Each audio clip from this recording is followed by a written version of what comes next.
Zoom meeting in progress thing on there. Hold on. Okay. On my office door. All right, here we go. All right. Well, welcome today, friends, to this Truett Seminary, Truett Church Network webinar that we're participating in Alumni Week, along with the other 11 schools and institutions and centers around campus. We're thankful for Ashley Futurist, Mandy Anderson, and Dean Todd Steele for the invitation to participate in this today. On this very important week in the life of our university, this first Alumni Week. We'll let our guests introduce each other here or introduce themselves here in a minute. What we want to talk about today is Baylor and Truett Seminary's mission and vision to serve the church.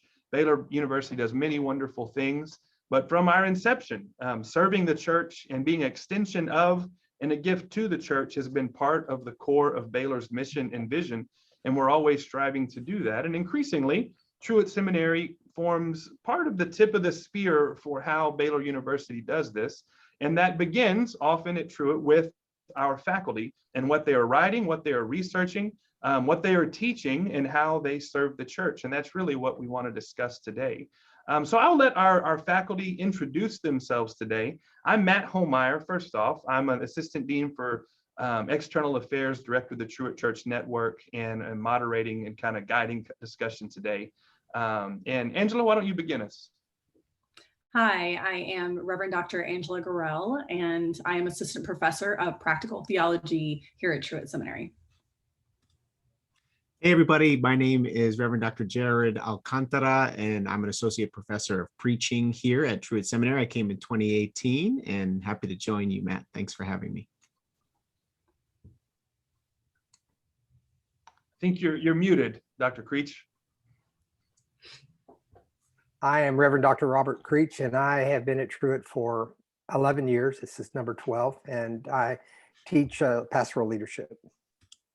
And we thank you for intentionally muting to provide comic relief for the webinar. That was well played. We appreciate it. I'll probably do it again later. Oh, the world we live in. We've all been guilty of that, even after all of these Zooms over the past year. Well, we thought we might just start, and we'll get into several other territories perhaps, but just to share about some of what you all have been writing on, researching on, much of which has come to fruition or is about to come to fruition and be available for the public. And so again, we might really start with whoever wants to jump in and share, what are you all working on right now? And how is it, how do you hope it will be blessing Truett, blessing Baylor, and blessing the church? Well, I can get started. So recently, just in the last couple of months, the Introduction to Preaching textbook that I wrote in English came out in Spanish. My last name Alcantara. My father's from Honduras in Central America. And one of my passions in my work is to make things available both in English and in Spanish, to do preaching, teaching, lecturing, and other forms of ministry in both of those spaces, Spanish-speaking spaces, English-speaking spaces. So that's a commitment. That book, Las Prácticas de la Predicación Cristiana, that might be a mouthful if you don't know Spanish, The Practices of Christian Preaching, came out with Baker recently. Another area of work that is an ongoing area of research is work in African-American preaching. Did my dissertation on a well-known preacher of preachers, Gardner C. Taylor. So that work has continued in that area. The book that'll come out in a couple of weeks is called Let the Legends Preach. It's a collection of sermons from living legends who received a Living Legend Award at a conference called the E.K. Bailey Preaching Conference, one of the great and premier African-American preaching conferences in the nation, and has attracted people from all over the world who come to that conference. So I'm excited about that. That's coming out in a few weeks. I'm also doing some other projects, a book on preaching Proverbs, which is an area of interest and passion, and then an autobiographical work on a preacher named Joseph H. Jackson, who was a phenomenal preacher in Chicago and president of the National Baptist Convention for many years, the largest Black denomination in the world. So that's just what I'm up to these days. And that also is a way to name some of my research interests and passions. Tell us, who are some of the preachers that will be in the the preachers featured in the E.K. Bailey conference? Who are some of those that will be in there? Yes, well, I won't name all 24 who received the Living Legend Award. I'll just name a couple. Well, I mentioned Gardner Taylor. So there's multiple generations. Gardner Taylor, Caesar Clark, Manuel Scott. Those were some of the early recipients. There's a chapter devoted to E.K. Bailey, who passed away of nasal cancer more than 15 years ago now. Some recent awardees, Robert Smith, who teaches preaching at Beeson Divinity School, and our own Joel Gregory, who teaches preaching here at Truett, have received that award. And so there's a short section on each of the living legends, a short biographical sketch, followed by the sermon that they preach. There are some lectures in there, since some of the living legends chose to lecture rather than preach during their session. So that's just a couple names. Man, I remember when Dr. Gregory received that, maybe 2 years ago, and Ralph West preached at the reception of the award on Elisha following Elijah. Was one of the most brilliant, creative, moving sermons I have heard and been a part of that experience. I remember that very well.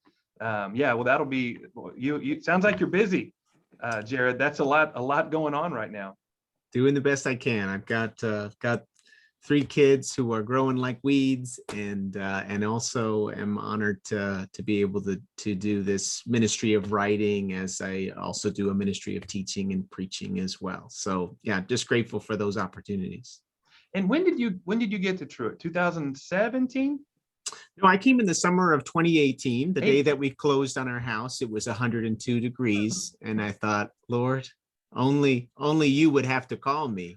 But at the same time, it's been a joy, a total delight and privilege to teach here, to be on this faculty with my colleagues, and to invest not only in seminarians who are doing their master's degree, but also people who are doing the PhD in preaching. So to invest in a future generation of preachers, but also a future generation of those who teach them, just feels like a sweet spot, or a sense of call that I have as well, in terms of trying to steward my passions and gifts and commitments. We try to do those interviews about this time of year, and then you move in and close on your house in August. That's the way we try to set that up. That's right. All the interviewees who come to Baylor interview in late fall or early spring. Lock you into a 30-year mortgage, so you got to stay a while, and when it's hot. That's right. But we always tell them the weather's like this every day of the year in the spring when it's beautiful. That's exactly right. Blue bonnets year round. Year round. Yeah. Dr. Creech, what about you? What are you working on right now, and how it relates to the church? Well, I kind of unintentionally have sort of followed a trajectory of sort of filling some gaps in pastoral ministry. Over the last maybe 4 or 5 years, I worked with Joe Truett to do a book on ministry ethics about 4 years ago, and then followed that with a book on family systems and congregational life, which working with Bowen family systems theory has been sort of a side part of my research and interest. And mostly Bowen systems has been applied to leadership, but I attempted in there to apply that to all the dimensions of pastoral ministry, spiritual formation, pastoral care, a number of things, hermeneutics. And then the next year, which was last year,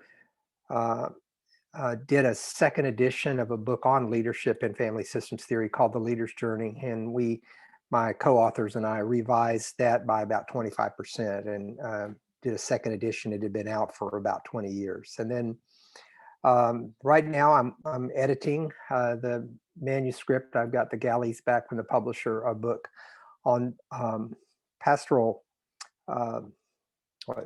theology in the Baptist tradition, I think is the title they settled on for that.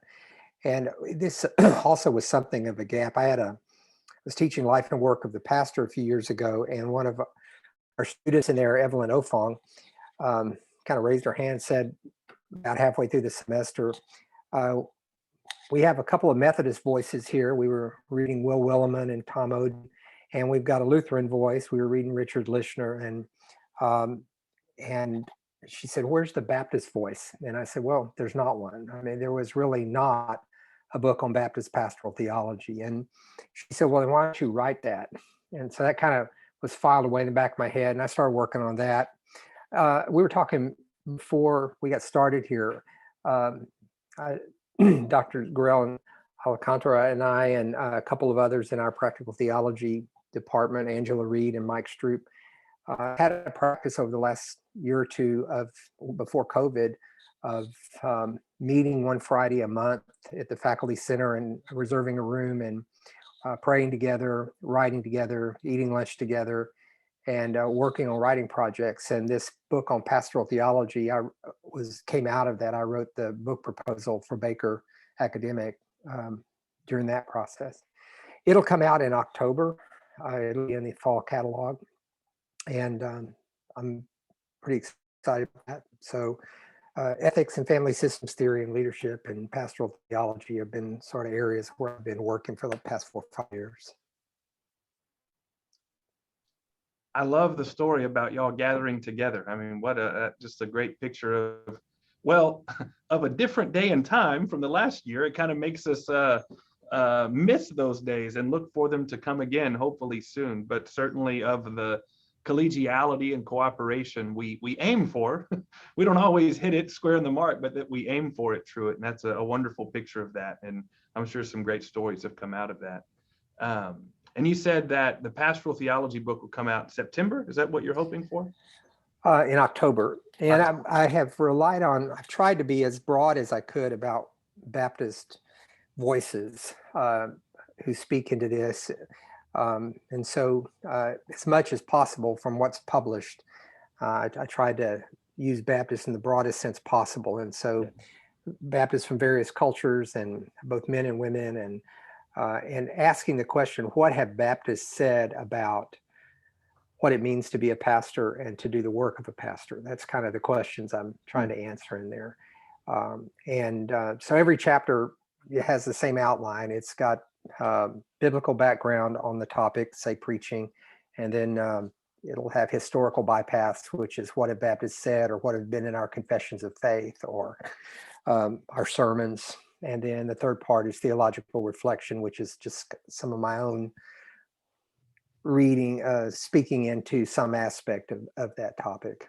And Jared was one of my consultants in that process as I was working on trying to get some information on Gardner Taylor and others. In fact, I wrote this is written in the acknowledgments, but almost every time I had a question about Baptist view on certain things, and I would start looking in the libraries and the indices, it was my colleagues there were people down the hall who were the expert on that, and so I regularly called on those folks, and they were they contributed greatly. I really appreciated having that kind of resource right at my fingertips. So if one were teaching Life and Work of the Pastor this fall, it won't be out quite in time for that class, huh? Not quite. If one were teaching that, it would come out in October, and so you could require students to purchase it and use it in the second half of the term. But all right, I may have to look into that. We may have to look into that. Well, thank you, Dr. Creech. Dr. Gorrell. Well, hello, everyone, again. I am really delighted to be able to share today, especially among two colleagues that on the faculty that I've worked alongside of, writing as well. Like Dr. Creech was saying, it was actually in that group that I edited my most recent book. It was just such a gift to me. I came to Truett. I'm one of the newest faculty members here. I came here in fall 2019, just in time for the pandemic, which was really, which honestly, I'm very glad though that it's amazing. I absolutely love working at Truett. Everyone who asks me, I tell people I've had the warmest welcome. I love working here. It's been just amazing. And so I'm grateful. And I'm doing a commercial for Topo Chico today. So, I'm doing that. Truett Seminary, sponsored by Topo Chico. This is that supplemental income category, right? And LaCroix. We should get them to pay us for this. So I think the best way to talk about my work is to tell a little story, which anybody who knows me knows that I tell stories all the time. I came to Truett from Yale University. I was working at the Yale Center for Faith and Culture as a researcher on a team with Miroslav Volf. And I was a researcher for a project called the Joy and the Good Life Project. And so for 3.5 years, my job was to study joy and visions of the good life in contemporary culture here in the United States, especially. And as a Christian, to think about that specifically from a Christian perspective.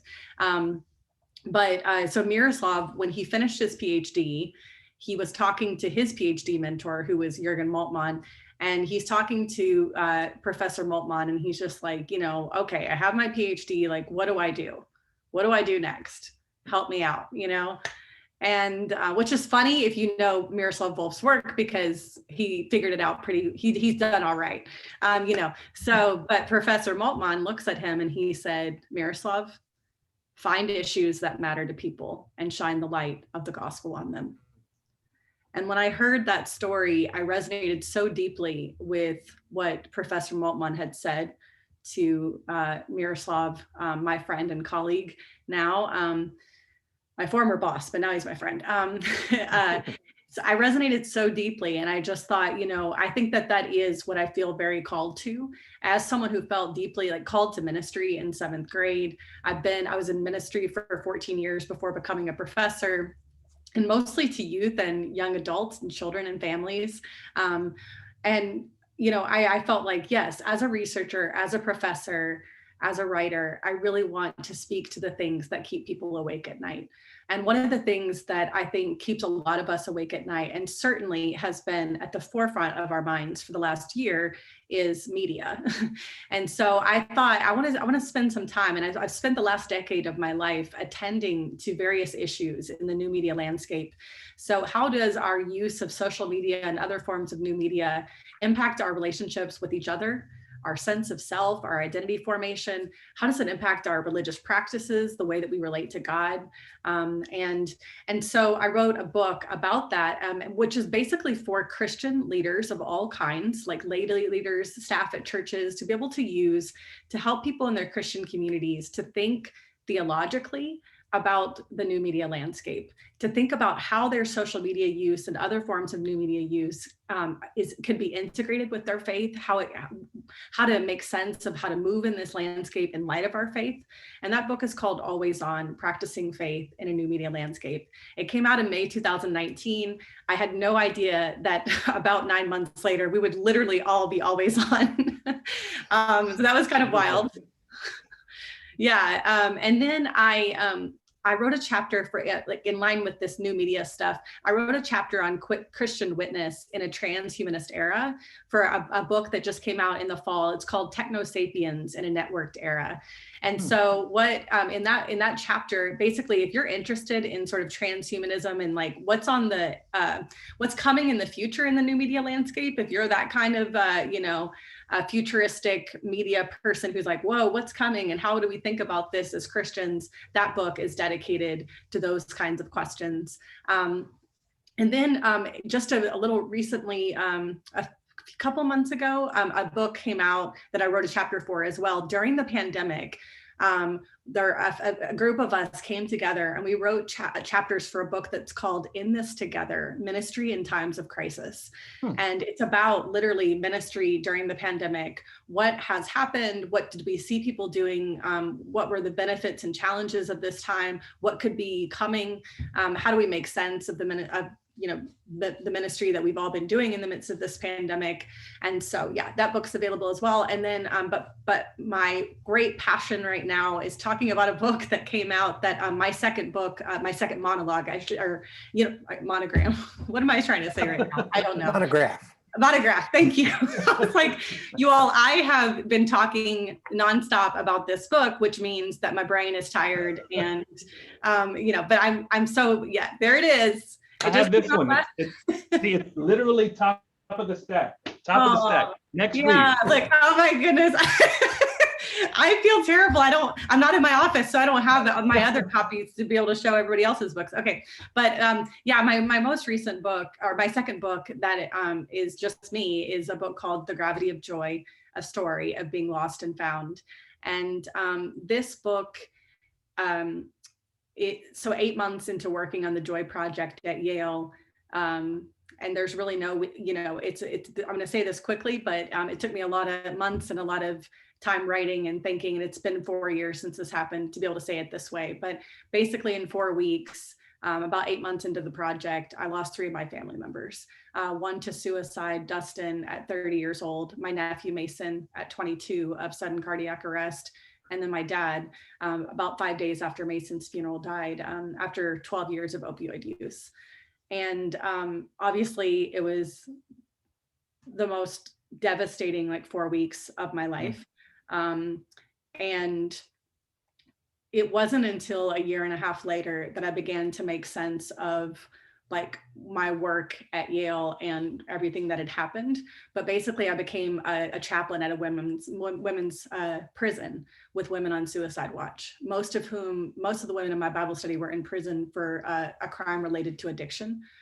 And I became very passionate about helping the church and helping Christians to think about soaring suicide rates in America. I became very passionate about about helping people to understand the opioid crisis that really has been going on since the 1970s here in the United States, because it really started in urban communities among Black Americans, but it really wasn't attended to well until the early 2000s, when it became more of a middle or to upper class problem. And then all of a sudden people wanted to care about it.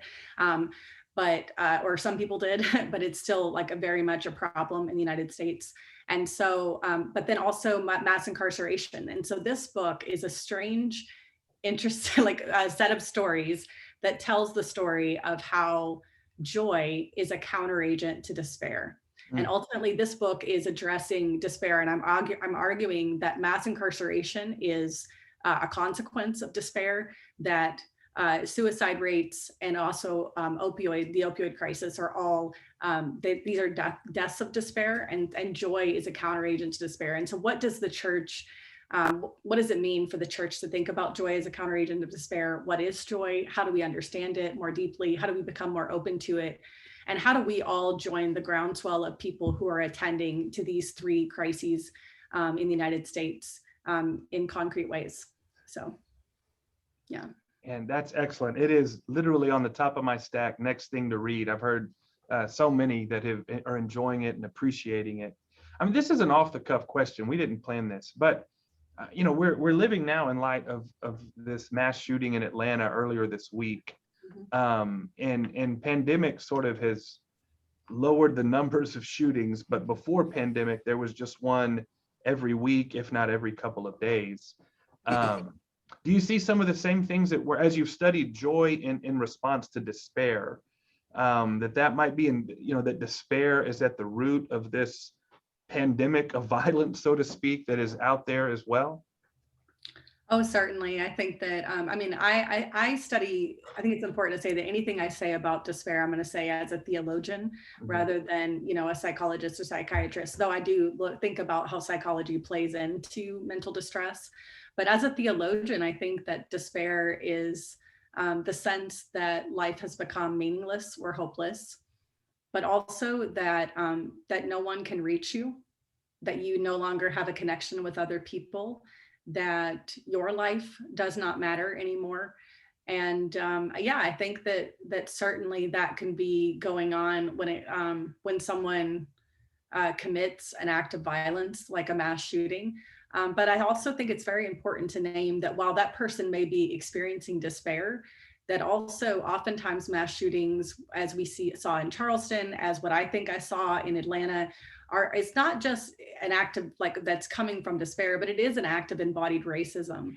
And it's important, I think, to name that even if that person was struggling with a mental illness or was struggling with despair or something like that, I think it's important to say that this person also, this was an act of violence and an act of racism that was born of hatred. And Howard Thurman, I was just, refreshing myself and Howard Thurman's work on hatred, because we're going to talk about it in my class on Monday, Jesus and the Meaning of Life. I had them read that, interestingly enough, this week for Monday.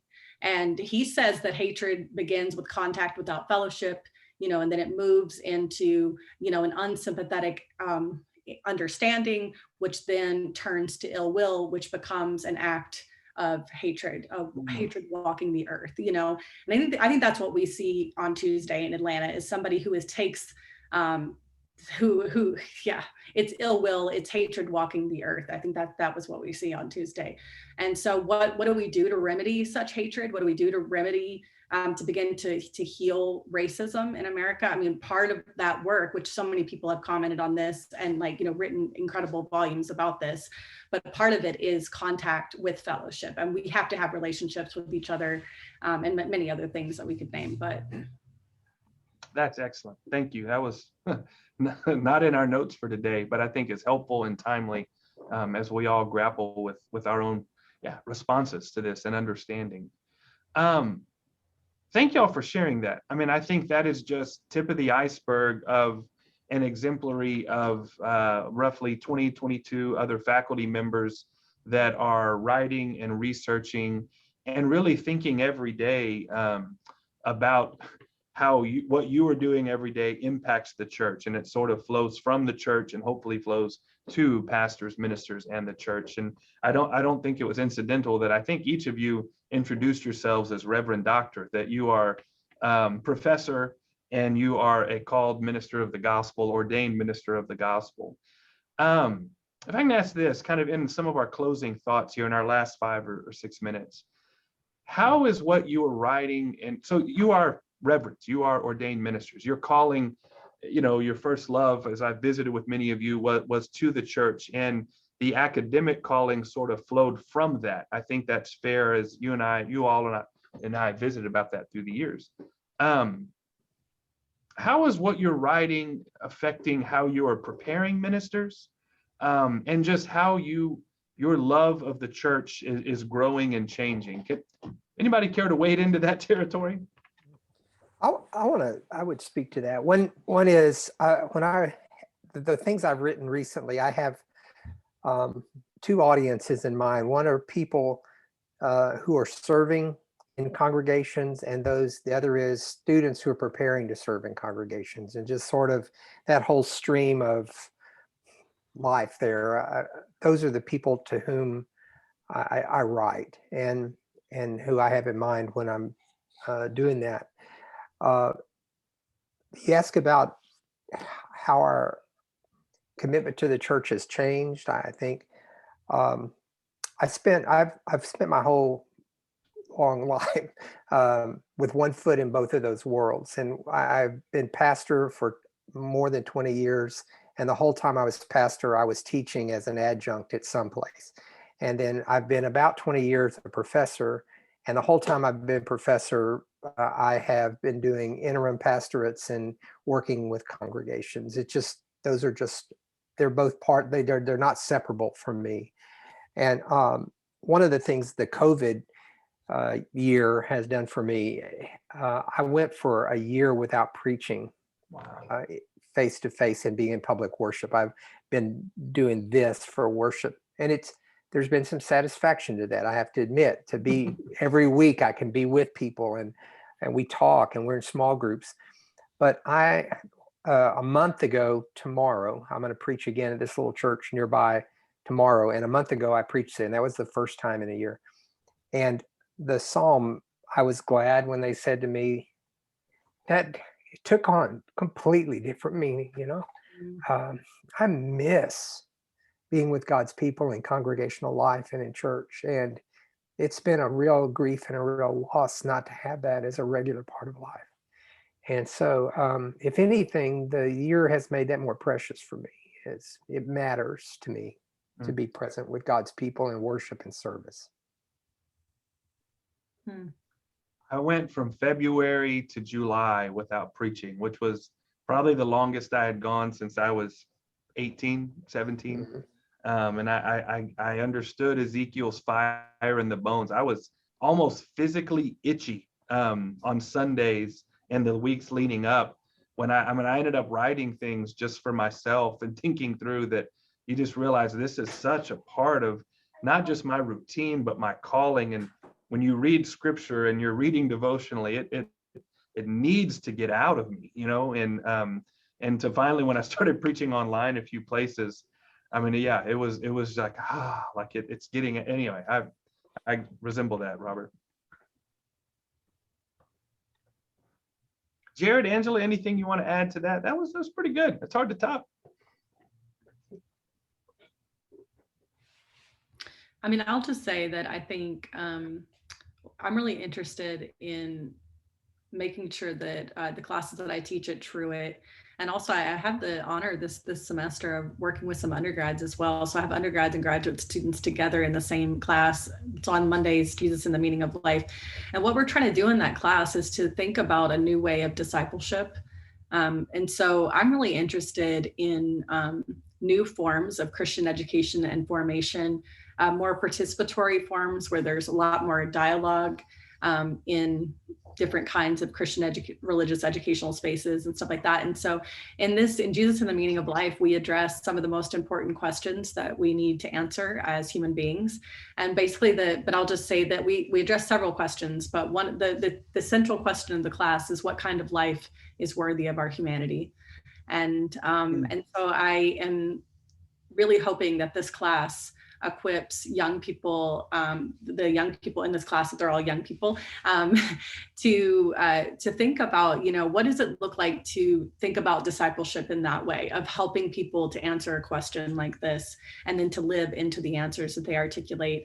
But also I teach a new class here at Truett that I created specifically for Truett. It's called Ministry with Youth and Emerging Adults, or Foundations of Ministry with Youth and Emerging Adults. And I'm really excited about that class and about what's to come in youth and young adult ministry at Truett in the next few years, and things that we're planning and that we're rolling out related to a major research study we want to do, a group of us here and stuff like that. And so I think when I think about my classes, I'm interested in, what do students need to be prepared to do in 5 years or in 10 years? Like, kind of having an eye toward the future, like what is the changing religious, landscape and ecclesial landscape, specifically in the United States, but beyond as well. And how do we prepare students for that? That's a great word. I'd say for me, having served in churches for years before going into my doctoral program and eventually teaching and writing, it's come for me in different ways. When I was a pastor, people would sometimes come up to me and say, "You just love the life of the mind. Is that something that you're considering? And are you discerning whether that would be something that you would pursue?" And now that I'm on this side of it, whenever I'm out preaching, people say, "Have you considered being a pastor?" If they don't know my story, because that sense of a pastoral heart for the people of God, the life of the church, for my students now, for that sense of longing to see growth, transformation, healing, preparation, all of that is near and dear to me. And I think at this phase in my life and in my ministry, I can bring together these passions. I can bring together a passion for the local church, a passion for theological education, and then this third passion, really, which is a passion for identification, representation at both the intercultural and global levels. So in my discipline, in preaching, there are stories that have not yet been told. There are voices that have not yet been named. There are preaching traditions. So it's a much deeper, wider river than we've ever even really considered. Yeah. And so I'm energized by that. I'm curious by that. Kind of like what Dr. Gorrell was saying, thinking ahead as well as we think about the needs and opportunities of an intercultural church with an intercultural future. What does it mean to bring marginalized voices to the center? What does it mean to create spaces of not only representation and identification, but for all our students to see that the river is wider and deeper, than perhaps what has been told to them before, or what their experiences have been. So just to get to participate in that, in the classroom, in my writing, in my preaching ministry, is just a profound joy and a profound privilege. When COVID came, like many of you, there was this long gap. I became much more sympathetic and appreciative of what it's like to preach to a green dot in an empty room, when I was used to connecting with people and that presence. But at the same time, that's also something that I've wanted to try to resource people with. So now students are learning how to upload sermons if they've never done that before, and that's helping them try some things on, do some things differently, perhaps interrogate some of their assumptions that they might have brought before, in order to be better and more faithful communicators of the gospel. So that's also part of how I've been growing into this new normal, which hopefully won't be a normal for much longer. Yeah. Well, y'all, thank you for your time today, taking time out of busy schedules to bless our constituency and our donors and alumni and friends, with sharing a little bit about this. Sitting where I do at Truett, I teach a little, but I'm kind of between students and faculty sometimes, but I'm not on. So I have a lot of students come in and just talk about their future ministries and their sense of calling and their experience. And almost every single time, students that have been in your classes light up, and you can see passion stirred when they talk about their experiences learning with the three of you, and many other of our professors as well. But I can say that about you three: you mentor and you serve so well and so faithfully. You make me proud to be an alumnus of Truett, and give me joy to work alongside you in this task that we share together. And so thank you for your love of our students and our church and our institution. And, just a clarification question. They don't light up after their class with me is over, right? No, that's right. During, and then when they talk about Okay, it, they good. re-light up. Yeah. And Okay. it engages. Jared, Thank goodness that's over. Jared, what I heard is at the end of every one of your class periods, there's a great awakening. That's right. That's right. We have fun. We have fun. Matt, I would want to say I'm one of the about half of the faculty that will be off the scene soon. I'm retiring in another year, and there are a number moving that way. But folks like Angela and Jared, and we've got others on our faculty, Rebecca Hayes and some others that are younger faculty coming on, just makes me really excited about what the future of Truett is and how well this school is going to continue to prepare a church for whatever future God has in this culture. It's pretty exciting. We have rock stars coming on it. I mean, and I'm not joking. So we're really happy about that. It really is exciting. I mean, from being affiliated with Truett for just about 20 years now as a student, pastor, and then now employee, that each new faculty member seems to bring something fresh and new and needed to the table.